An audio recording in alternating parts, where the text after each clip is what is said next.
Xiao बलरामचंद्र भगवान की। पूरा खोल दीजिए। श्री राम श्री राम श्री राम।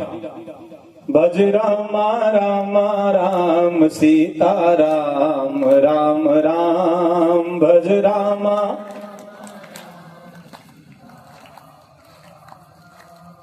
भज राम राम राम सीता राम राम राम। भज राम राम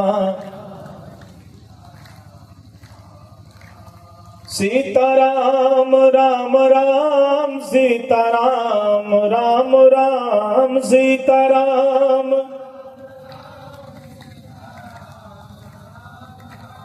सीता राम राम राम सीता राम राम राम सीता।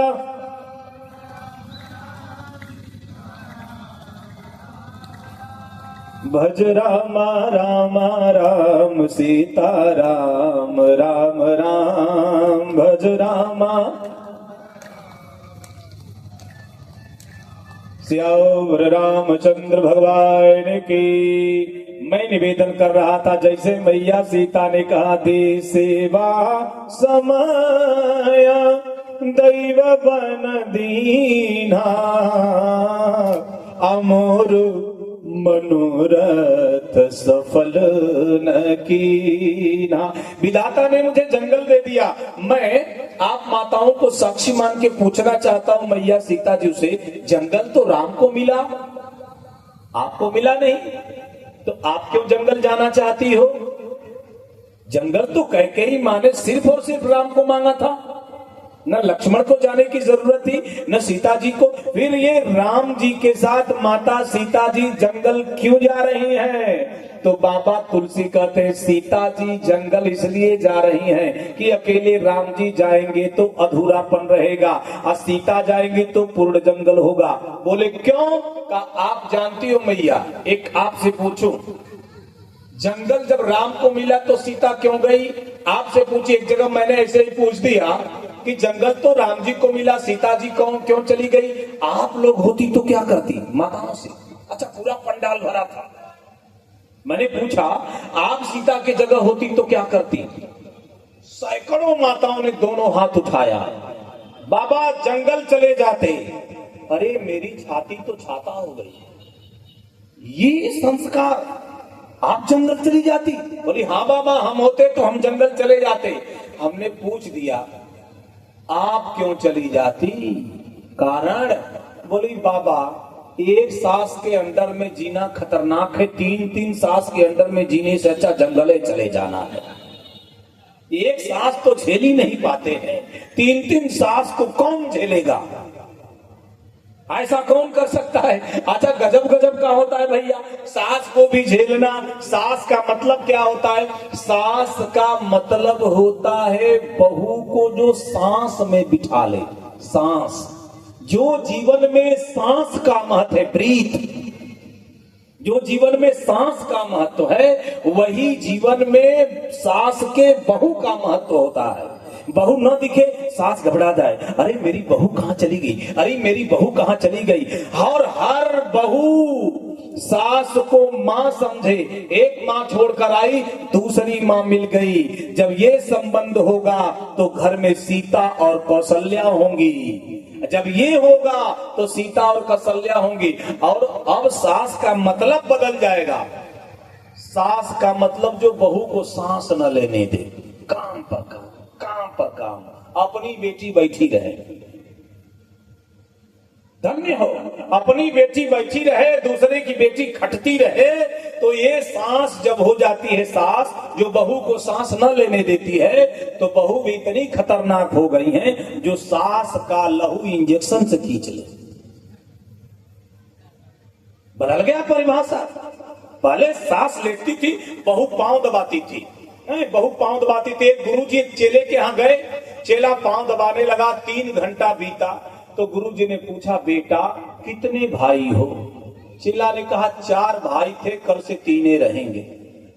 गुरुजी ने कहा वो क्या? कहा रात भर पांव दबाओगे तो मर ही न जाएंगे। ऐसी सेवा मत लीजिए कि सेवा करने वाला देख के बेहोश हो जाए।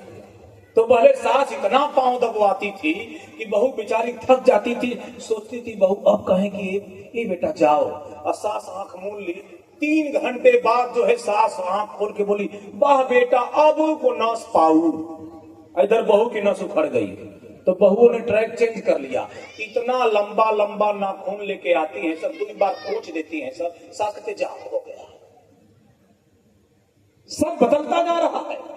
सेवा कराने वाला सेवा कराने के लिए कहे ना, और सेवा करने वाला सेवा करने के लिए दौड़ता रहे, ये संबंध बहुत दूर तक चलेगा, बहुत दूर तक चलेगा। अगर ऐसा नहीं है तो ये संबंध चलने वाला नहीं है। तो निवेदन करूंगा, एक बात और सुन लेना। यहाँ बैठी है, हर सास अपने बहू को समझाती है कि नहीं? हर सास अपने बहू को समझाती है। मैं रितेश व्यासपीठ से बता रहा हूं, किसी सास को किसी बहू को नहीं समझाना पड़ेगा।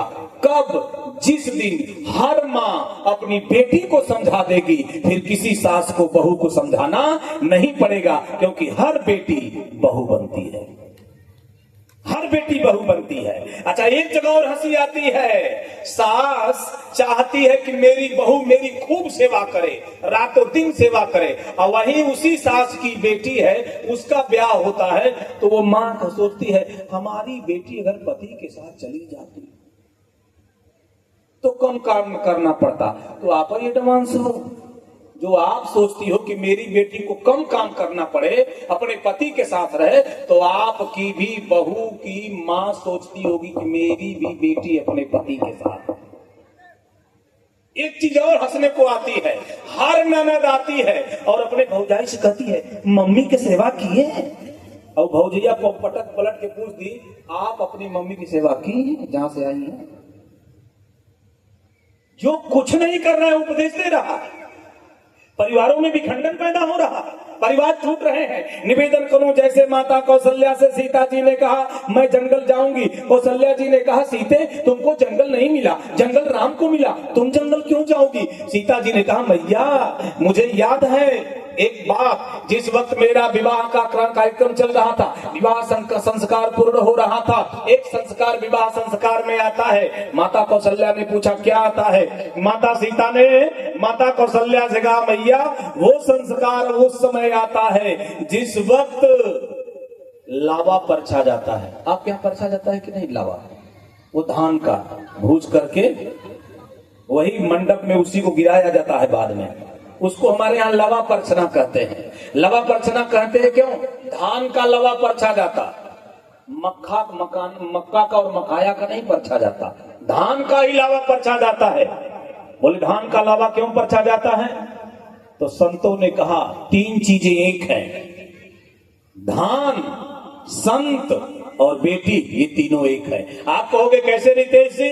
धान छींटा कहीं और जाता है, रोपा कहीं और जाता है, संत पैदा कहीं और होता, शोभा कहीं और बढ़ाता, बेटी पैदा कहीं और होती और घर कहीं और बसाती है। इसलिए धान, संत और बेटी ये तीनों एक है। तो धान का लवा क्यों परछा जाता? बोले इसलिए परछा जाता। अब पूछूंगा बताना, धान के 2 हिस्से होते हैं, एक चावल एक भूसी। धान के कितने हिस्से? एक चावल एक भूसी। इसी 2 हिस्सों में चावल और भूसी में एक पति होता है और एक पत्नी। अब मैं पूछना चाहूं, धान के 2 हिस्से चावल और भूसी, तो मैं अपने विभाग से पूछूंगा आप चावल हो कि भूसी? उठाओ हाथ, देखिए कितने 13 वर्ष से कथा सुन रहे हो, कितने लोग जानते हो आप क्या हो? क्या हो? चावल की भूसी? कोई युवा बताएं क्या हो भाई? क्या हो? भूसी। और आगे आप लोग बताओ। चावल की भूसी। बड़े चालाक है, सोच रहे बोल के फंस न जाए। एक पति पत्नी में इसी बात को विवाद हुआ। पत्नी से पति ने कहा तू क्या है? पत्नी ने कहा स्वामी आप ही बता दीजिए आप क्या हो? पति ने कहा इट्स सिंपल, मैं चावल हूं और तुम भूसी हो। मैं चावल हूं, जब धान को दरा जाता है धान की दराई होती है, चावल अलग होता है, अब भूसी सड़क पर फेंक दी जाती है। और मैं चावल हूं बढ़िया, अगर पूखा बासमती हूं, मोहन भोग हूं तो बड़े रैपर अच्छा लगता है, हाई प्रोफाइल फैमिली में जाता हूं, अरिस्टोक्रेट फैमिली में जाता हूं, और तुम सड़क के किनारे फेंक दी जाती हो। पत्नी बड़ा सत्संग सुनी थी, पत्नी ने कहा ये सच है, मैं भूसी हूं, सड़क के किनारे फेंक दी जाती हूं। आप चावल हो स्वामी, लेकिन सुन लेना, मैं भूसी हूं तो आपके वंश की वृद्धि है, अब मैं भूसी नहीं तो आपका वंश चलने वाला नहीं। पत्नी ने कहा वो कैसे? पति ने कहा वो कैसे? पत्नी ने कहा स्वामी, जब भूसी अलग हो जाती है, चावल अलग हो जाती है, तो टेमरी के लोग इस साल जून में, या आपके यहाँ तो रुपाई चालू है, एक काम कर देना, अपने खेत में 1.5 कुंटल चावल छींट के जाना, 3 महीने कंपाइन लेके जाना। क्या मिलेगा? कुछ मिलेगा नहीं, क्योंकि भूसी नहीं है। पत्नी कहती है मैं भूसी हूं जब धान के रूप में, तो आपके वंश की वृद्धि नहीं है, अगर मैं नहीं तो आपका वंश चलने वाला नहीं है। और दूसरी बात, मैं हूं तो आपके सुरक्षा की गारंटी है। पति ने कहा वो कैसे? पत्नी ने कहा सुनो, जब चावल अलग हो जाता है, भूसी अलग हो जाती है, तो सुन लेना, भूसी सड़क के किनारे होती है और चावल घर में जाता है। चावल जब घर में जाता है, ये माताएं रैपर काटती हैं, रैपर काट के चावल को धोती हैं, कुकर में डालती हैं, कुकर को बंद करती हैं, स्टोव पे रखती हैं, गैस चालू कर देती हैं, और इतना गर्माती हैं कि चावल की भी भूसी छूट जाती है। मैं हूं तो आपकी सुरक्षा की गारंटी। सीता जी ने कहा ध्यान से सुनना मैया, जब वर और वधू खड़े हुए, लावा परछा जाने लगा, तो मैंने देखा मेरे बगल में ब्राह्मणियां खड़ी थी, मेरे को इशारा करा के दिखाई, सीता ध्यान से देखना, जब धान गया और भड़भूज ने उस धान के ऊपर गर्म बालू डाला तो धान फूट गया, लावा में बदला। तो ब्राह्मणियों ने कहा, विदुषी पंडिताइनों ने कहा ध्यान से सीता देखो, ये धान है, जब गर्म बालू पड़ा ये लावा में बदला, लेकिन भूसी चिपकी रही। इसका मतलब यह है, एक है, जब पति पत्नी दोनों मिलके एक रहते हैं तो धान रहते हैं, लेकिन जब कभी विपत्ति आती है तो लवा बदलता है, लेकिन लवा के साथ भूसी चिपकी रहती है, साथ नहीं छोड़ती है। उसी प्रकार जब पति के कभी ऊपर विपत्ति आए तो पत्नी को उसका साथ देना चाहिए, इसलिए धान का लवा परछा जाता है, इसलिए धान का लवा परछा जाता। और आज मेरे पति के ऊपर विपत्ति पड़ी, मैं साथ छोड़कर के चली जाऊं, ये नहीं होगा। मैं अपने पति के साथ जाऊंगी। हिय बिनु देहा नदी बिनु बारी, तैसई नाथ पुरुष बिनु नारी, तैसई नाथ पुरुष बिनु नारी। मैं तो जाऊंगी। और जैसे माता सीता एकदम अपने पर आ गई, मैं पति के साथ जाऊंगी। राम जी समझाते समझाते थके, नहीं मानी। माता कौशल्या समझा के थक गई, सीता जी नहीं मानी। जब कौशल्या जान गई कि सीता रुकने वाली नहीं है, तो भारत की सास ने एक बड़ा गजब का काम किया। क्या? सीता जी के सर पे हाथ रखा और हाथ रख के कहा सीता सुनो, आज मैं सबको उपदेश देती हूं कि सास और ससुर बहू को कैसे घर में रखें। कहा कैसे? सीता जी ने कहा, सीता जी ने पूछा कैसे? माता कौशल्या जी ने कहा सीते, जिस वक्त तुम ब्याह करके आई थी और चारों बहनें जिस वक्त अयोध्या के आंगन में उतरी, और जब आंगन में उतरी तो दशरथ जी महाराज आए। सुन लेना बेटियों, सुन करके जाना, बहुत बड़ी बात बता रहा हूं, बिना सुने मत जाना, चाहे खड़ा होकर सुन लेना। निवेदन करूं, बेटी कैसी होती है जब बेटी ब्याह करके अपने ससुराल में जाती है, और जैसे ससुराल में जाती है वैसे सीता जी ससुराल पहुंची, और जैसे पहुंची दशरथ जी आए और आ करके कौशल्या से बोले ये बेटियां दूसरे के घर से आई हैं, इनको कैसे रखोगी? कौशल्या बोली कैसे रखना है? राजा दशरथ बोले, इसने अपने माँ को छोड़ा, बाप को छोड़ा, भाई को छोड़ा, भौजाई को छोड़ा, चाचा को छोड़ा, चाची को छोड़ा, फूफा को छोड़ा, फूफी को छोड़ा, मौसा को छोड़ा, मौसी को छोड़ा, सखी को छोड़ा, सहेली को छोड़ा, गांव को छोड़ा, गली को छोड़ा, घर को छोड़ा, द्वार को छोड़ा। जो सब छोड़ करके आया है उसे कैसे अपनाया जाएगा? सुन लेना भैया, एक 5 वर्ष की बेटी अपने बाप के हाथ को पकड़ती है, अब पकड़ के कहती है, पापा ये घर मेरा है, ये द्वार मेरा है, ये आंगन मेरा है, ये खेत मेरा है, ये खलिहान मेरा है, ये गाय मेरी है, ये बैल मेरा है। बाप कहता है, बेटा ये सब तेरा है। लेकिन वही बेटी जब 24 वर्ष की हो जाती है, 20 वर्ष की हो जाती है, 26 वर्ष की हो जाती है, उसका बाप उस बेटी का विवाह खोजता है, और जब परिणय सूत्र में बंधता है, पाणी ग्रहण संस्कार होता है, बेटी के हाथ को जब वर के हाथ में देता है, और जब वर का पानी गिराया जाता है, पाणी ग्रहण संस्कार होता है, बेटी के मांग में सिंदूर जब पुरुष पहना देता है, पत्नी बना लेता है, और जब बेटी विदा होने के लिए जाती है, डोली में जाने से पहले अपनी माँ से लिपट के रोती है, अपने भाई से लिपट के रोती है, अपने भौजाई से लिपट के रोती है, अपने सखियों से लिपट के रोती है। जब सबसे लिपट के रो देती है तो बेटी सोचती है, मेरे पापा कहाँ है, मेरे बाबूजी कहाँ है?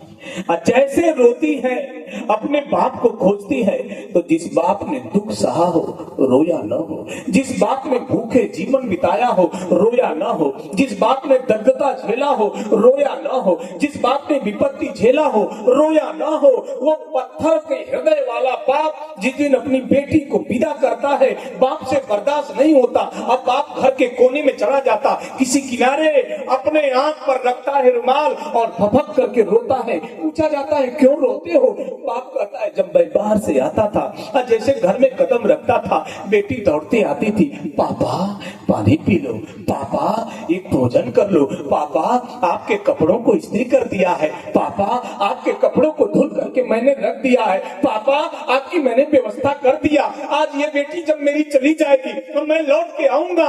बेटा पानी को नहीं पूछता है, बेटी थाली लेकर दौड़ती है, बेटी गिलास लेकर दौड़ती है, बेटी पानी लेकर के दौड़ती है। अब मैं जब आऊंगा, एक बार आऊंगा तो वो पापा की आवाज मेरे कान में नहीं जाएगी, ये सोच करके बाप रोता है। जब बाप रोता है, बेटी ये बात को जानती है, उसकी कातर निगाहें ढूंढती है, बाप कहाँ है? जब ढूंढती है बाप आता है, और जब बाप आता है तो अपने बाप के कलेजे से लिपट के बेटी रोती है, और रो करके बेटी कहते, किलो बाबुल घर पुना लो बाबुल घर पुना, मैं तो चली पिया के देश। पापा ये घर आपका है, पापा ये द्वार आपका है, पापा ये आंगन आपका है, पापा ये गाय आपकी है, पापा ये बैल आपका है, पापा ये खेत खलिहान सब आपका है। मैं जा रही हूँ, डोली में बैठ के जा रही हूँ। मैं रितेश उस बेटी से पूछ रहा हूँ, बेटी डोली में बैठ के जा रही हो, एक जवाब दे दो। क्या जवाब दूं? मैं रितेश पूछूंगा, जिस डोली में बैठ करके तू अपने पति के घर जा रही है, उस पति को जानती है?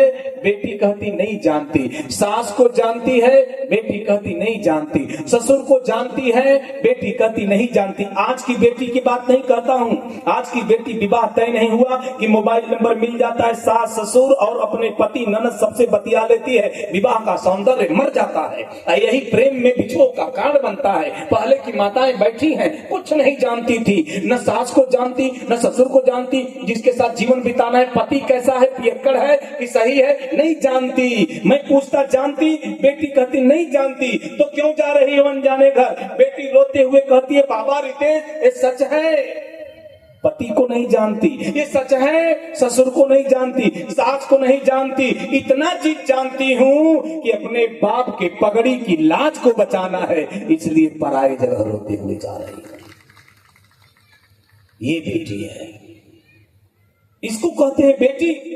विलियम शेक्सपियर से किसी ने पूछा, पढ़े लिखे लोग हैं सुन लेना, विलियम शेक्सपियर से किसी ने पूछा what is difference between son and daughter. William Shakespeare रोने लगा। लोगों ने कहा why are you weeping, you can define the what is difference between son and daughter, बेटी और बेटा में क्या अंतर है। विलियम शेक्सपियर ने कहा listen me the whole world, it is one and one difference between son and daughter. पूरी दुनिया के लोगों सुनना, बेटी और बेटा में एक अंतर है। What difference between son and daughter? कहा son is still married but daughter is daughter till death. बेटी बेटा बेटा तब तक है जब तक विवाह नहीं हुआ, लेकिन बेटी बेटी तब तक है जब तक चिता में जलकर राख में नहीं बदल जाती, अपने माता पिता से लगी रहती है। ये बेटी है। कौशल्या जी ने कहा सीते, तेरे ससुर जी ने हमसे कहा था, तेरे ससुर जी ने हमसे कहा था ये दूसरे के घर की बेटी आई है, सब छोड़ के आई है, इनको कैसे रखोगे? मैंने कहा कैसे रखना है स्वामी? तो दशरथ जी बोल बैठे, एक कौशल्या मैं बताता हूं बहू को कैसे रखना चाहिए। और टेमरी के पावन प्रांगण में बैठ करके परमात्मा की कथा सुन करके जीवन से व्यथा सर्वथा दूर करने वाले श्रोता समाज सुन लेना। सास और ससुर बैठे हो तो सुन लेना बहू कैसे रखना है। कौशल्या जी से राजा दशरथ ने कहा, ए कौशल्या तू बन जा ऊपर की पलक, ध्यान दीजिएगा, तू बन जा ऊपर की पलक, मैं बन जाऊं नीचे की पलक, अब बहू बन जाए आंखों की पुतरी। जिस घर में सास ससुर ऊपर और नीचे की पलक बन जाएंगे और बहू बन जाएगी आंखों की पुतरी, उस घर में बहू की कभी प्रताड़ना होने वाली नहीं है। आप कहोगे रितेश बाबा तुलसी ने कहा लिखा? तो बाबा तुलसी लिखते हैं कि दशरथ जी ने कहा कि बधू लरिकनी पर घर आई, बधू लरिकनी अरे पर घर आई, राखे नयन पलक की नाई, राखे नयन पलक की नाई। ऐसे बहू को घर में रखा जाता है। निवेदन करो, अंतिम बात कह के वाणी को विराम दूंगा। दशरथ जी से कौशल्या ने कहा ऐसे ही बहू को रखूंगी, मैं वचन देती हूं। लेकिन आज जब सीता जंगल जाने को हुई तो माता कौशल्या ने सीता जी के सर पे हाथ रख के कहा, आज जो मैंने वचन अपने पति को दिया था, आज वही सीता मेरे आंखों के सामने जंगल जा रही है, तो मैं अपनी जंगल जाती हुई बहू का संरक्षण कैसे करूंगी? कैसे करोगी? तो कौशल्या ने राम जी को पास बुलाया, राम जरा मेरे पास आ जाओ। राम जी पास आए। अब ध्यान दीजिए, राम जी जैसे पास आए, राम जी के हाथ को ऐसे पकड़ लिया, ऐसे कर दिया। राम जी ने हाथ ऐसे किया, सीता जी के हाथ को पकड़ा, राम जी के हाथ में कौशल्या ने रख दिया, ऐसे रख दिया। का इसी तरह राजा जनक ने अपनी बेटी सीता का हाथ तेरे हाथ में रखा राम? रखा? राम जी ने कहा रखा। कहा आज वही हाथ तेरे हाथ में रखकर तुम राम से पूछ रही हूं कि जिसका हाथ तेरे हाथ में मैंने रखा, इनका परिचय क्या है, ये कौन है?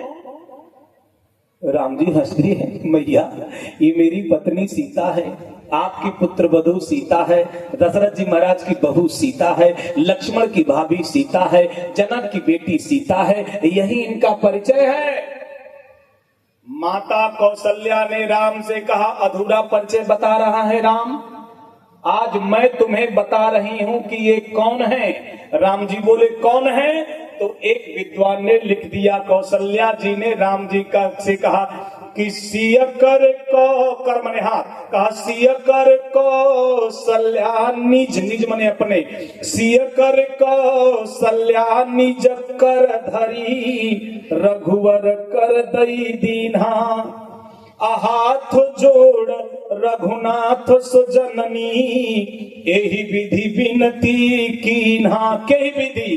कहा तात जात सिय बनमा संगमा, तो इनका रहे संहारी, असिय के चरण काट जऊ गड़ी है, तो अखिया गड़ई हमारी, क्योंकि नयन पुतरी करी, नयन पुतरी करी, प्रीति बढ़ाई, राखे प्राण जानकी लाई अपलंग पीठ तजी गोद हिलोरा असियन दिन पग अवनी कठोरा आजीवन मूरी जिमी जोगवत रहे दीप बाती नहीं टारन कहे दीप बाती नहीं सोई सी चलना अरे चाहती बनसा था तो आय सुका हो ही रघुनाथा। इस सीता को कैसे रखोगे? ये मेरे आंखों की पुतरी है। अगर सीता के चरणों में कोई कांटा गड़ेगा, ए राम जान लेना ये कांटा सीता के पांव में नहीं, तेरी मां कौशल्या के आंख में लगा है। इसलिए सीता को कैसे रखोगे, हमको आश्वस्त करो, सेटिस्फाइड करो। जब तक सेटिस्फाइड नहीं करोगे मैं तुमको जाने नहीं दूंगी। और जैसे कहा संतोष मुझको दो, भगवान राम ने कहा मैया मैं सीता का ध्यान रखूंगा, आश्वस्त करता हूँ सीता को कोई पीड़ा नहीं हो पाएगी। ये मैं अपनी माँ को वचन देता हूँ। इसलिए टिमरी के श्रावण प्रांगण में बैठी हुई माताएं, बेटी, बहनें, श्रोता भगवान सुन लेना। जैसे सीता जी को अरण्य कांड में इंद्र के बेटे जयंत ने कौआ बनकर के चोंच मारा, भगवान राम ने जयंत की आंख को फोड़ दिया। पूछा गया राम आप करुणा के सागर हो, आप दया के समुद्र हो, आप क्षमा के सिंधु हो, आप कृपा के सागर हो, आप दीन वत्सल हो, आप तो क्षमा कर सकते थे जयंत को, आपने क्यों नहीं क्षमा किया? भगवान राम ने एक उत्तर दिया, दुनिया के लोगों अगर इस जयंत ने मेरी सीता पर प्रहार किया होता मैं जयंत को छोड़ देता, लेकिन इस पापी ने मेरी माँ कौशल्या के आंख में चोंच मारा है तो इसकी आंख भी रहने वाली नहीं है। एक नयन कर तजा भवानी। दूसरा मेरी व्याख्या सुन लीजिए। मैं रितेश कहता हूं, भगवान राम से मैं पूछता हूं आपने जयंत को क्यों नहीं छोड़ा? भगवान ने कहा सुन लेना, क्यों नहीं छोड़ा? पूछा क्यों नहीं छोड़ा?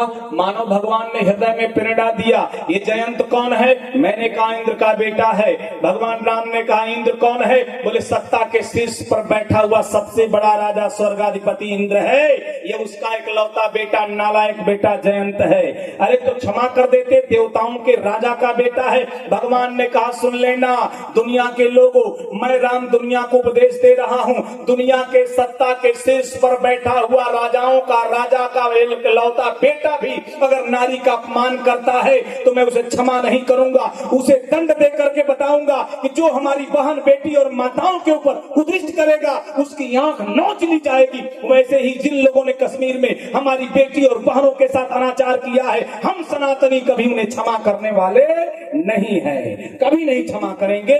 हम जिस माँ को, जिन आंखों ने, एक आदमी ने कहा भगवान नहीं दिखते, कैसे दिखेंगे? जिन आंखों ने मां को मां नहीं देखा, जिन आंखों ने बहन को बहन नहीं देखा, जिन आंखों ने बेटी को बेटी नहीं देखा, जिन आंखों ने पुत्री को पुत्री नहीं देखा, उन आंखों से कभी परमात्मा का दर्शन होने वाला नहीं है। आंखें निर्मल करो, बेटी में बेटी देखो, माँ में माँ देखो, बहन में बहन देखो, परमात्मा तो सर्वत्र दिखाई देगा। निर्मलता तो इन आंखों में होनी चाहिए, इस हृदय में होनी चाहिए, जैसा मेरे राम ने करके दिखाया। एक बात बेटियों सुन लेना, बैठी हो बहनें सुन लेना, अगर आपका भाई, आप चाहोगी तो अनाचार खत्म हो जाएगा। कैसे? अगर आपका सगा भाई स्कूल से, कॉलेज से, यूनिवर्सिटी से, बाजार से, सड़क से आते वक्त अगर किसी भी बेटी बहन को कोई अशब्द कह देता है और आपको पता चल जाए, एक काम करना, जैसे दरवाजे में घुसे दरवाजे पर हाथ रख देना। पूछा क्यों रोक रही हो? पूछ देना भैया तुम जो करके आ रहे हो मैं जान गई हूँ, सिर्फ इतना बता दो कि जिस बेटी बहन को तूने शब्द कहा है उस जगह पे मैं रहती तो तू क्या करता?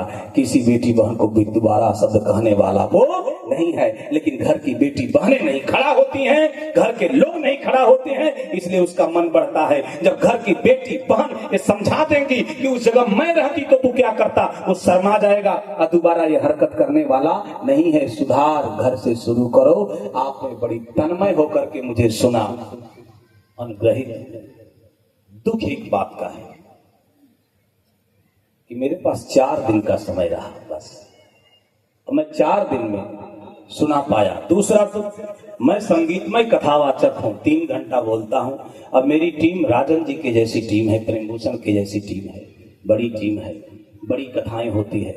ये तो सुदर्शन जी के ओभर प्रयास से आपके यहाँ आया हूँ।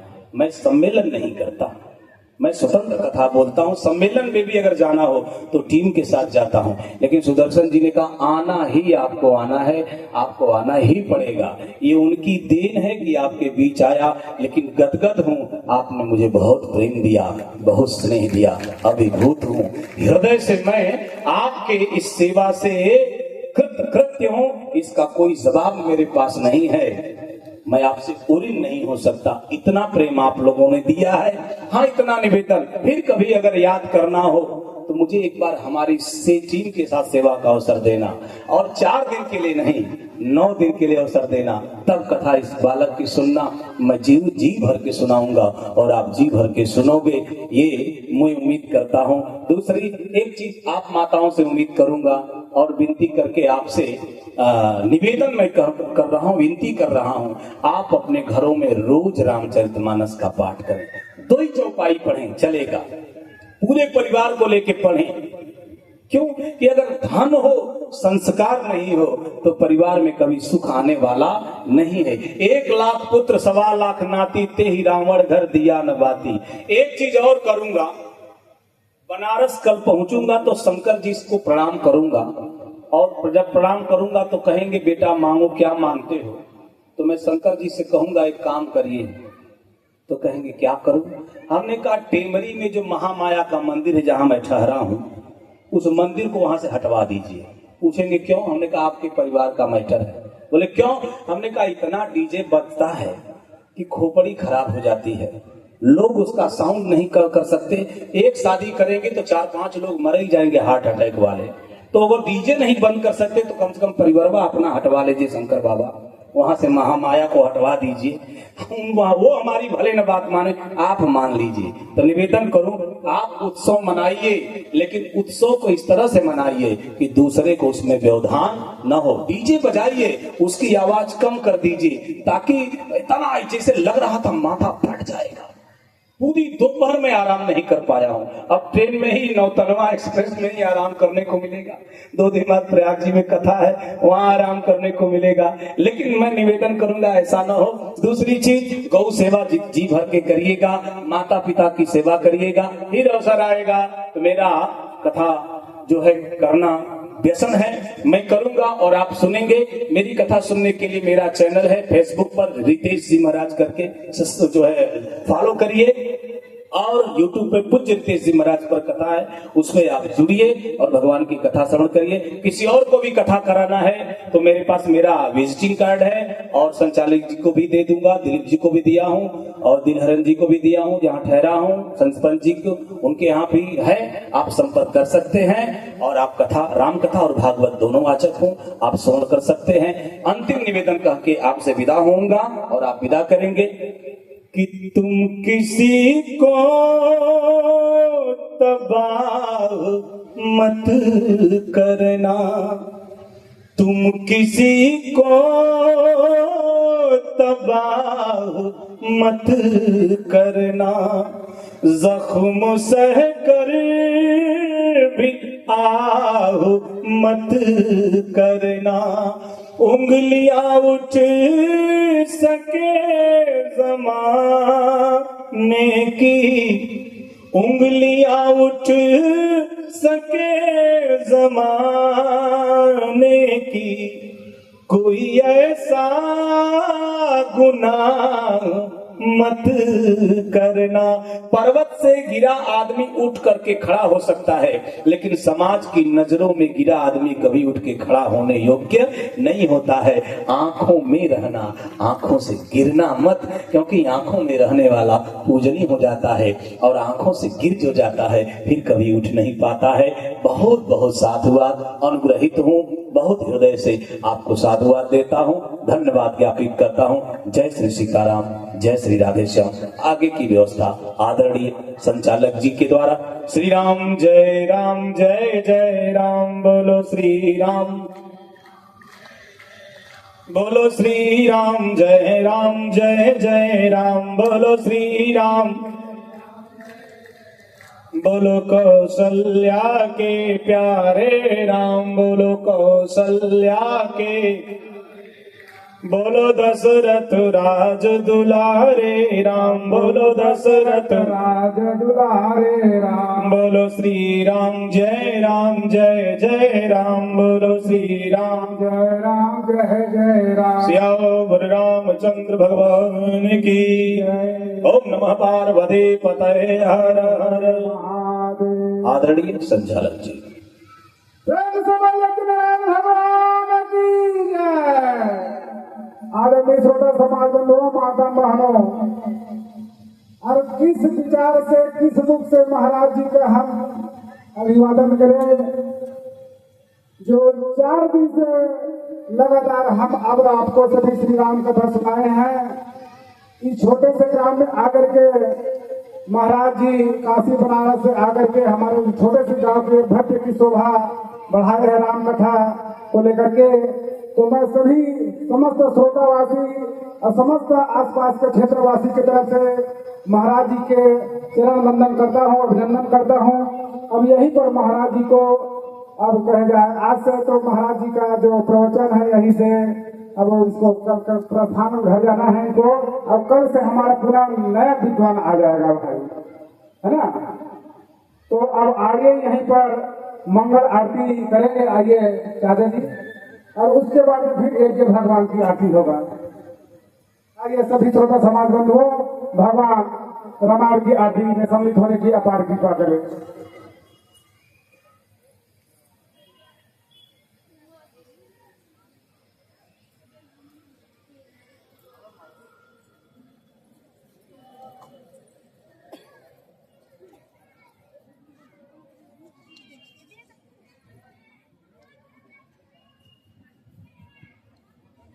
श्री राम।